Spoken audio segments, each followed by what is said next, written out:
president have a dateline or a timeline? No, he has not set a timeline, but it's definitely a priority for him.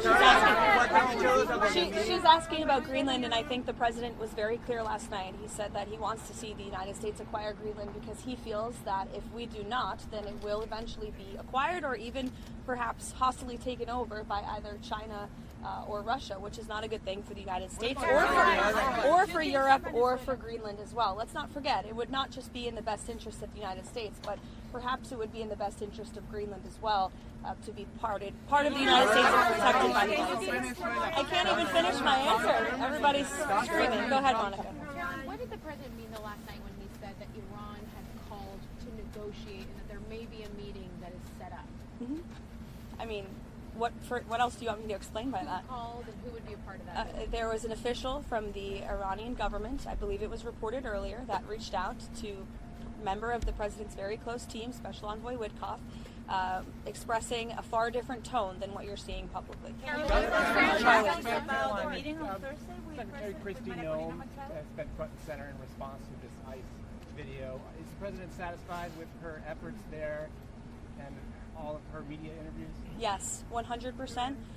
President Trump and I actually spoke about this last night and how Secretary Noem is doing a phenomenal job, not just securing the border, which she and the president did together in record time, but also in defense of the brave men and women of ICE who put on a law enforcement uniform every single day to protect our communities and to protect all of you and every American, regardless if they are Democrat or Republican.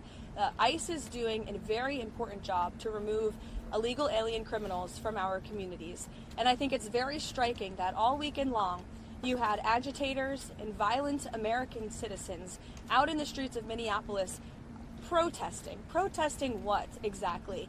Apparently, they are protesting the removal of heinous murderers and rapists and criminals from a city that I can guarantee you, when you look at the list of the illegal criminals that ICE is removing from our communities every day, not a single person in those protests and not a single person standing here that works in the mainstream media in Washington, D.C. would want those individuals in your neighborhood, in your community, around your children and around your families. Wow. ICE is doing an incredibly important job that's not just important to our homeland security, but our national security. And this administration will continue to stand wholeheartedly by the brave men and women of ICE, including that officer in Minneapolis who was absolutely justified in using self-defense against a lunatic who was part of a group, an organized group, to interject and to impede on law enforcement operations. And it's disgusting what we have seen from the left.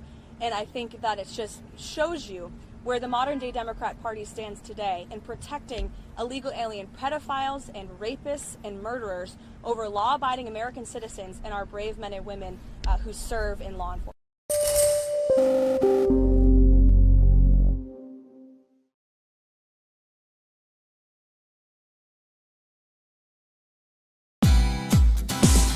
Hey, thank you for watching this on CNBC TV 18. Hope you liked it.